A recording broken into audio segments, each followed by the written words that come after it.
afaan isaatiin asirratti baafatee ani waa hunda balleesseetiin jira isinitti ifkanneetiin jira isin akkana gootan na godhaaje. Tanaa ala dubbiitu hafe yoo jettan isiniif hin dhiisan.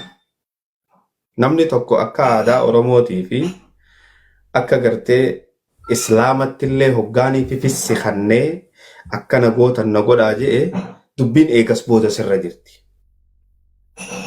Waliigallee warri as jala teessanii nu dhageeffachaa jirtan. No katabu jirtan maal akka isinii tahuu barbaaddan. Anaa miti isinitti ifkanne an isinittiin ifkannee jechaa jira. Guutuu keessani warra online irra jiruu fi warra nu daawwachaa jirullee maal gootan. Sigalee isinittiin ifkanne hoggaa jee wanni isin gootan maali? Shugguxiitti qabee ajjeesuu nama jala dheeyse. Sigalee nama suma si jala dheeyse kam goota. Wanni ta'e hundi badiidhaa jechaa jira. Sigalee ammoo wanni takkaas ta'uu hubachuu qabdan. Ilmi namaa rabbii miti maleekaa miti. Namni perfektiin addunyaa tana gubbaan jiru beeka. Sigalee rabbii tokkicha qofaatu perfektiin kan balleeyse. Badii balleeyse yoo balleeyse hoo maaltutti aana. Akka namaatti nuti akka maleekatti miti. Akka namaatti maaltutti aana. Badiin eega badde booda tolaatutti aana. Waliigallee ammoo wanni guddaan namni dagachuu hin qabne arrabaa fi ilkeen osoo wajji taa'uu wal dhawa jara keenya. Ka afaan tokko keessa dhandhama tokko waliin argan. Waliigallee akkuma wal dhawan sanitti boodas wajji jiraatan. Obboleessi keenya badii isaa takkaa fi lama osoo hin jenne guututti fudhadhe je'e ammoo gaarii amma dura inni dalage badii takkitti tanaan hin ukkaamsinaa jira keenya. Badiidha inni nu liqimse amma dura gurbaan kun waa takka isin hin goone waa takka Oromoodhaaf hin goone. Badiidha wanni inni balleesse badii mijechaan jiru. Godhe moo hin goone Oromoo gafuun gaarii miti jara keenya. Ilmi namaa ni balleessa godhe moo hin goone gurbaan kun. Godhe jira. Yes. Wanni inni godhe san akkasumatti teessi jara keenya. Waliigallee ammoo badii inni balleesseef jecha waan inni godhe san hunda udaan godhuun hin barbaachisu. Siigalee amma duraas obboleessa keenya gaafa wanni godhan isinii bira dhaabbate nuu bira dhaabbate. Wanni bira dhaabbanneef maali? Nama keenya waan keenya godheedha khalaas. Waliigalee ilmi namaa aadarraa waan takka qaba wayni saniima. Leenca sodaatu faarsee harree fi atu arrabsa. Namni takka leenca jee wal arrabsu dhageessanii hin jiru. Ammoo harricha jaanii wal arrabsan wadala maarri. Ammoo silaa wadala faarfamuu qaba akka seeraa fi heera ilma namaatti ilmi namaa waan hin taane uumamaan godhuufadha. Tanaaf jara keenya hoggaa dubbannu boru gartee fuula rabbii dheeynaa haa beeynu. Obboleeyyan namichi gartee adeera Nabi Muhammad ajjeese. Wahshiyyiin Nabi Muhammad bira deebi'ee saanaa takkarraa wajji nyaate. Siigalee adeera Nabi Muhammad ajjeese tawbannaan dhumte. Tanaa ala no jettanii wanni barreessitanii miira keessan to'achuu yaala. Obboleessi keessan waa'ee nasiyaa gaafii inni gaafate san keessatti dhibbaa fi dhibbatti dogoggora. Ifiif dogoggora ta'us murteessee jira. Garaa qabdii jechuun dogoggora. Obboleettiin teenya ajjeefamte yes ajjeefamte. Haqni isii karaa itti bahuu qabutti ni baha. Akka itti bahuu qabutti ni baha.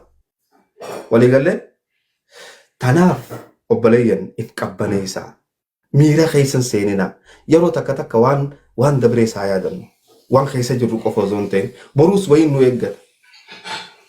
Siigalee arra yoo lafaa ka'ee Abdalleen boru waa balleeyse. Ani boru waa balleeyse ilma namaati. Fatiin boru waa balleeyse. Akkanuma nu jala deemtanii noonuun jettani. Siigalee obboleeyyan osoo asirra isinii teenyu obboleeyyan kiyya ka asirra jiran kun والله أورمو جالة أورمو اللي لسان جالتي قالوا مو كسما وجنت المناماتي نبليسنا تنهو بدا أوكي واني أفوني نفتي نيس ندبرتي أكساعاتي دي قوتمتي غافين غافتمتي وجه أني واهن دافو إسنتي إفكني obboleeyyan kiyya isin akkana gootan na godhaa hoggaa jee dhume yoo aadaa biraa baafattan koottaa baafadha aadaa biraa yoo amantii biraa baafattan koottaa baafadha siigalee badiidha eega jee badiidha ammoo ani muutiin irraa godhadha miira keessa jirtan nin beeka muutiin irraa godhadha ummata oromoodhaa akka bareedaa fi afaan bareedaadhaan sharmarkee aadam itti gallallabii si dhageyanii siigalee dhiifama gaafadhu sirraayin usa obboleeyyan kee kashamarranii immoo warra gartee as gubbatti akkas jetteen saniis badi guututti eega fitti ifnu kannite isaanillee ol baafnee kallattiidhaan gaafannee nagayaan adda deemna obboleeyyan kee bakka jirturraa ol ka'iitii jilbiifadhu dhiifama gaafadhu sharmarkee itti balleessitee jirta guutuu isaaniitti cufadhe ammaykii وانت كوميتي دبلو استاد كينيا وصو دي نيجا اللي درت وانا ما واقع سري تولشو رجو هي نادا جيسا tole adeera roba jecha lamaan nuu jee ayyee سلام عليا لقد توندي كيسنو غلطوما ديناول استاد حمزة اكسومتي عبد الله ابراهيم عبد الله دا اكسومتي فامي دا بسيتك unduma keessanuu kaliifaadhaa asirra jirtu hundi keessanuu galatooma jalli maqaa illee beektaa waliin garre walii barreessu yeroo wal barreessu ture hundumaa keessu galatooma jira. Sharmarkee waan takka tarii nama durallee iyya kiyya duratti ta'ee jecha gartee hawaasa waliin buuftaa jaan kana fuuldura waan kanarraa if qusadhu. Maaliif waan kana waan duratti gaafa tokko badii gootee jira gaafa dirree ichiin ture ati umarsaa jidduu dubbisan sila anaa dhaamse malee dubbisu sila dubbii Umar Ziyaaditti haatu itti balleessite gaafa sadiisi anaatu lakkii dhaabee Umar Ziyaadillee gartee waa'ee Oromummaa kana jeellee Oromummaan dhiigaame je'ee hojiidha jee sallee sillachi dubbisan sir dhaamse kanallee asumaatti fuuldura akkuma waan kana dhugumatti illee keejuun hawaasa walitti akka waliin buune tattaafat goona malee akka waliin buune tattaafat kan goone jechoota akka seeraa qusa jechuun barbaadaa haasoo yettiin deeba gaa yeroo kiyya jira kennameefi قانون أولي هلوا جيشور بعد وان كسيلا قانون اجتماع هذي خلاص حواس ولي تبوسو كان جيران ليس كرمان يبسو برباده يروح يتين دي باتي اتفوف tole duraan dursee egaa arraan tana fuula keessan dura dhaabbachuun kiyyaahuu hedduu takka nadha gaamaati mataa qaqqabachaati badii guddaadha kan hin balleesse ammaas irra deebi'eetiin ummata kiyya ummata qaalii ummata na jaalatu harraan tana waan na jaalatanii fi harraan tana akkanatti na gaafachuun keessanuu waan na jaalatanii fi ummanni kiyya jaalala isaan naa qabanii dhabeetaa guddaan tanaa fi ani immoo wallaahi wabillaahi akkam jee akkaaniin dhiifama isiniin joo mataa qaqqabadheeti ol keetiin akkuma hamzaan naan jeetti jilbiifadhee dhiifama ummata Oromoo hundaa'u akkasumas obboleeyyan kiyya kaniin itti balleesse rabbiif jecha dhiifama akkanaa gootan isin gaafachuu barbaadaa jechuudha.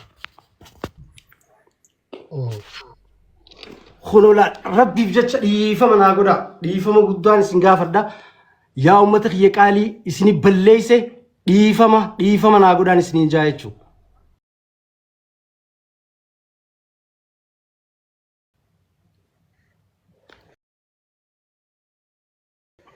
غلطهم ديفمني خرب بيتي شرماركي غلطهم ديفمني خرب بيتي غاري نمني ديفم